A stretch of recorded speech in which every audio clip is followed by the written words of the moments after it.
We neither confirm nor deny this story. It is a rumor that happened on a road in an Asian country. My name is Simon. I can swear nothing in my life has wounded my soul as much as the night we were driving back from the north. Brad and I had been stuck for hours in the thick fog of the Chalous road. Rain, darkness, exhaustion, and an empty stomach. In the middle of that darkness, a faint yellow light appeared behind the fog. An old roadside restaurant with a crooked sign. Brad said, "Let's eat here. We won't survive the drive to Tehran like this." I hesitated, but we went inside. There were 3 people in the restaurant. A man who looked like the owner, a thin young guy behind the counter, and a silent man who never once looked in our direction. The atmosphere felt cold and unusual, as if we had stepped into a place the rest of the world wasn't meant to know about. Brad asked the owner, "Where's the restroom?" The man answered quickly and emotionlessly, "We don't have one here." 500 meters down the road there's a public restroom, a restaurant without a restroom.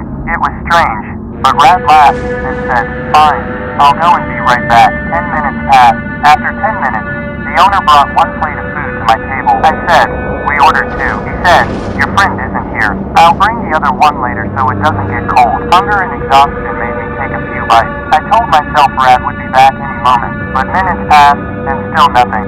I stood up, went outside, and stepped into the fog. The rain had gotten heavier. I walked 500 meters, but there was no restroom, nothing at all. Just the wet road, trees, and wind. I was heading back when I heard a strange metallic sound coming from a ditch beside the road. I saw a flat surface set into the ground. I pointed my phone's light toward it, and in that moment, everything around me seemed to freeze. One of the restaurant workers was bent over the opening. He lifted something from his shoulder and dropped it inside. Its shape, its size, the clothes, everything looked like Brad. I froze. I couldn't breathe. My legs went weak. My phone slipped from my hand. The man turned around. His eyes met mine. I did only one thing. I ran. I ran with everything I had. Reached the car, started the engine, and without looking back, I escaped the nightmare. A few kilometers ahead, I reached the first police post. Breathless, I explained everything. I said, "They threw my friend Brad into a pit near a roadside restaurant at kilometer 42. Please go quickly." The police promised to investigate, and I went back home, but I couldn't sleep at night. I kept feeling as if the restaurant owner was standing behind my door. 3 days later, the police called me.